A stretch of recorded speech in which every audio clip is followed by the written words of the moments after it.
Well, Brent and Sarah, we're already learning in the last hour or so that some of these utility companies are actually already doing controlled outages. So if you live in Norwich, and you may have noticed that the power went out around 9 o'clock tonight and lasted for about 25 minutes, that's because the Norwich Public Utility was doing some maintenance to prevent more outages during the day. Power has since been restored, and that's why utility companies across the state are asking for help from their customers to keep the lights on during this heat wave. We got the central air, thank God, so we keep it on 72 all the time. Whether you use central air, a window unit, or just fans, people across the state will be using more power to keep their homes cool this week. Thank God for the guy that invented the air conditioners. I mean, he's my hero.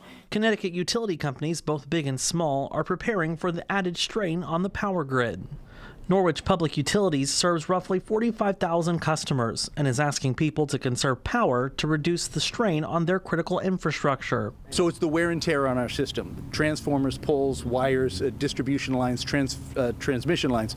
All of them are working very, very hard to bring electricity to folks. And over the course of 3 or 4 days, it's going to create issues if it doesn't get a chance to cool down and rest, for lack of a better term, overnight. That's why we're asking people to decrease their use a bit, because it'll help with us trying to maintain a reliable system. While they may be a smaller utility, which could be prone to more outages during the sweltering heat, they say their crews are ready for any possible outages.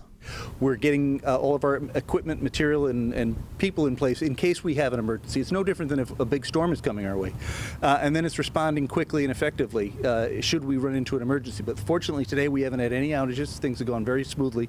And it's just a matter of monitoring things over the course of the next 24 to 72 hours. Eversource, who serves nearly 4 million customers statewide, said they're closely monitoring the grid during the next few days when demand is through the roof. And part of our preparations for this heat wave include ground and aerial inspections of the electrical system.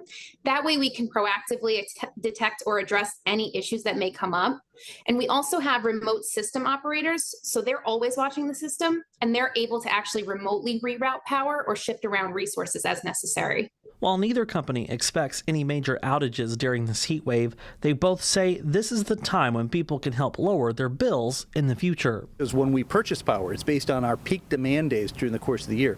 So if we can keep that peak lower, it's going to help us save money for our customers. And here's just a few tips to help you conserve energy in the coming days. Set your thermostat to 72 or higher. Wait until after sunset to use major appliances like a dishwasher or even doing laundry or even using your oven, which also generates heat. We have a full list of other ways you can conserve energy during this week on our website, fox61.com. In studio, Jake Garcia, Fox 61, Connecticut's news station.